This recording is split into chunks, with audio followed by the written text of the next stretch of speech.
ইমাম মুয়াজ্জিনরা পাবেন সম্মানী ভাতা, কে কত? দেশের প্রায় ৩.৫ লাখ মসজিদের ১.৭ লাখ ইমাম মুয়াজ্জিনকে সম্মানী ভাতা দেবে অন্তর্বর্তী সরকার। পাশাপাশি মসজিদের খাদেমদেরও দেওয়া হবে এই ভাতা। শুরুতে দেশের মোট মসজিদের ১০% মসজিদে প্রথম দফায় এ কর্মসূচি চালু করা হবে। পর্যায়ক্রমে বাকি মসজিদগুলোকেও এই কর্মসূচির আওতায় আনা হবে। ইসলামিক ফাউন্ডেশন ইফা সারা দেশের মসজিদগুলোর তালিকা করতে গত মঙ্গলবার ৭ সদস্যের কমিটি গঠন করেছে।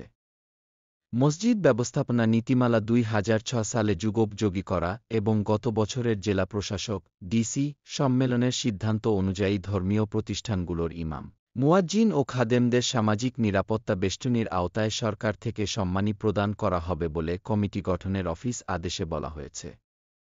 কমিটির প্রধান করা হয়েছে প্রতিষ্ঠানটির সচিব মোহাম্মদ ইসমাইল হোসেনকে।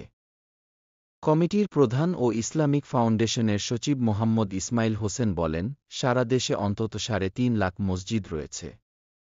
এসব মসজিদে ১৭ লাখের বেশি ইমাম ও মুয়াজ্জিন রয়েছেন। এর বাইরে শহরের মসজিদগুলোতে খাদেম রয়েছেন। সরকার পরীক্ষামূলকভাবে প্রথম দফায় দেশের ১০% মসজিদে এ কর্মসূচি চালু করবে। পরে ধাপে ধাপে সব মসজিদ এর আওতায় আসবে। কর্মসূচির আওতায় প্রতিটি মসজিদকে ১২,০০০ করে টাকা দেওয়া হবে।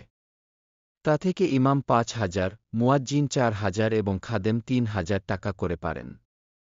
ধর্ম মন্ত্রণালয় সূত্রে জানা গেছে, একইভাবে মন্দিরের পুরোহিত ও অন্যান্য ধর্মীয় উপাসনালয়ের সংশ্লিষ্ট ব্যক্তিরাও এ ভাতার আওতায় আসবেন।